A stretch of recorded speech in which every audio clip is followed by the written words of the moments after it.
দক্ষিণ কেরানীগঞ্জে বুড়িগঙ্গা নদীর পোস্তাগোলা ব্রিজ হতে ধোপাদিয়া কাঠুরাইল খেয়াঘাট পর্যন্ত নদী সংশ্লিষ্ট তীরভূমি এলাকায় উচ্ছেদ অভিযান শুরু করেছে বিআইডব্লিউটিএ।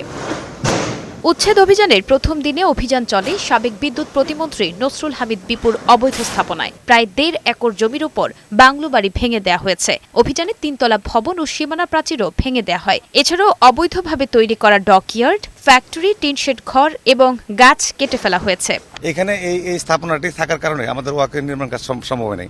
আমাদের পরিকল্পনা হচ্ছে আমাদের ঊর্ধ্বতন কর্তৃপক্ষের কাছে এইটা অবমুক্ত আমরা আজকে আমরা অলরেডি উচ্ছেদ করছি, আপনারা দেখছেন।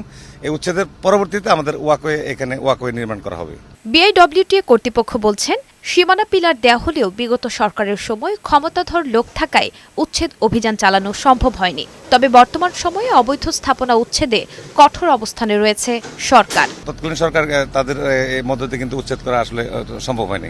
তো আমরা যেহেতু আমাদের এখন অন্তর্বর্তীকালীন সরকার রয়েছে এবং আমাদের মাননীয় পরিবহন উপদেষ্টা উনি অত্যন্ত দৃঢ়, তার সাথে আমাদেরকে বলেছে যে এই যে সরকারের যেই হোক, যত বড় শক্তিশালী হোক, নদী দখলকারী যদি যত বড় শক্তিশালী হোক, তাদেরকে উচ্ছেদের আওতায় আনতে হবে।